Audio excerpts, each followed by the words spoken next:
நாமத்தினாலே இந்த ஞாயிற்றுக்கிழமை காலையில் வாழ்த்துக்களும் ஆசீர்வாதங்களும் இப்பொழுது ஒரு பாடலை பாடி நாம் சபைகளுக்கு கடந்து செல்லலாம். வேறு இடத்தில் 1000 நாள் வாழ்வதை விட உன்னிடத்தில் ஒரு நாள் மேலானது. வேறு இடத்தில் 1000 நாள் வாழ்வதை விட உன்னிடத்தில் ஒரு நாள் மேலானது.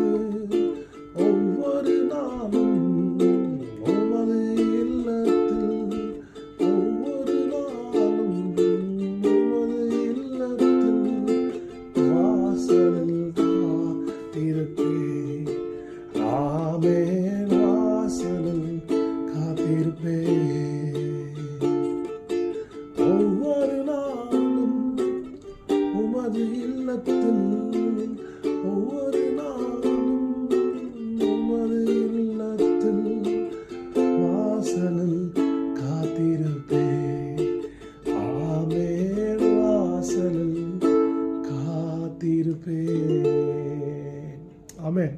சங்கீதக்காரன் தாவீது ராஜா எப்படியாக சொல்லுகிறான் சங்கீதம் 84:10, வேறு இடத்தில் 1000 நாள் நான் வாழ்வதை விட உம்முடைய பிரகாரங்கள் வருகிற இந்த ஒரு நாள் நல்லது. ஆகாமிய கூடாரத்தில் நான் வசிப்பதை பார்க்கிலும் என்னுடைய தேவனுடைய ஆலயத்தின் வாசற்படியில் காத்திருப்பதையும் நான் தெரிந்து கொள்கிறேன்.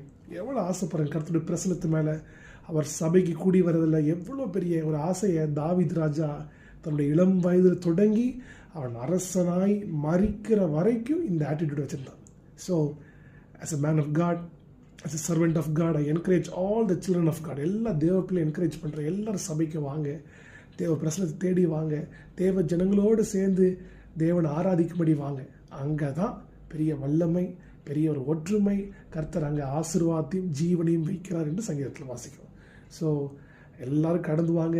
சண்முக நகர் பகுதியில் 13வது கிராஸில் இருக்கிறோம். இங்கே சண்முக நகர் பகுதி, ரெட்டவாய்க்கால், சோம்பர் செம்பட்டை, பாரதி நகர், செல்வா நகர், ஸ்ரீனிவாஸ் நகர், குமரன் நகர், இந்த போன்ற வயலூர் ரோட்டில் இருக்கிற எல்லாரும் நம்ம சபை விசுவாசி எல்லாரும் காலையில் 8 மணிக்கு ஆராதனைக்கு பங்கு பெறுங்க. ஆங்கில ஆராதனை 11:30 மணிக்கு இருக்கிறது. ஈவினிங் வர்ஷிப் 6:30க்கு இருக்கிறது. ஏதோ ஒரு வர்ஷிப்பில் பங்கு பெறுங்க. தொடர்ந்து எல்லாரும் ஒன்றிணைந்து கர்த்தர் ஆராதிப்போம். கர்த்தர் பெரிய காரியங்களை செய்வாராக. ஆமென். கர்த்தர் உங்களையும் உங்கள் குடும்பத்தை தொடர்ந்து நடத்துவார். Stay blessed, be blessed. Have a nice day. Have a godly week. God bless you all.